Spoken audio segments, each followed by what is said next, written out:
Vous comprendrez ma réticence à parler d'anciens patients. Parfaitement. Mais selon ma lecture des textes, nous sommes autorisés à communiquer des informations dès lors que c'est dans le sens du soin aux patients.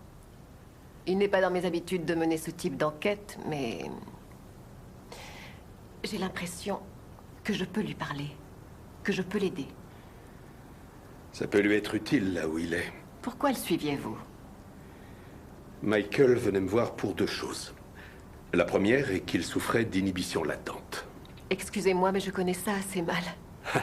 Eh bien, pour résumer, les gens qui souffrent d'inhibition latente voient les objets quotidiens tels que nous les voyons nous-mêmes, comme cette lampe, par exemple. Mais alors que nous nous contentons de nous représenter l'image de la lampe, ils se la représentent tout entière. Avec le pied, l'ampoule, les vis, jusqu'aux rondelles à l'intérieur. Leur cerveau est plus ouvert à tous les stimuli de leur environnement.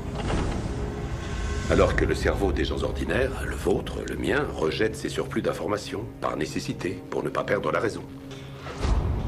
Quand le sujet qui souffre d'inhibition latente n'a qu'un faible QI, ça lui occasionnera presque à chaque fois des maladies mentales. Mais s'il a au contraire un fort QI, ça fera presque toujours de lui un génie créatif. Vous croyez que Michael est un génie? Je crois que c'est un mot très galvaudé, et ce depuis déjà quelques années. Mais dans le sens classique du terme, oui.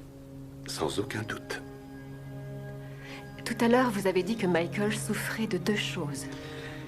Il n'avait pas la moindre confiance en lui quand on me l'a confié. La perte des deux parents provoque souvent ça chez l'enfant. Mais dans son cas, associé à cette inhibition, ça a produit chez lui un résultat intéressant. Ça l'a mis très à l'écoute de toutes les souffrances autour de lui. Il ne pouvait pas les chasser de son esprit. Il est devenu sauveteur. Ce genre d'homme qui se montre moins intéressé par sa propre sécurité que par celle des autres. Je ne savais absolument pas. Je ne pense pas que vous connaissez Michael Scofield. Non.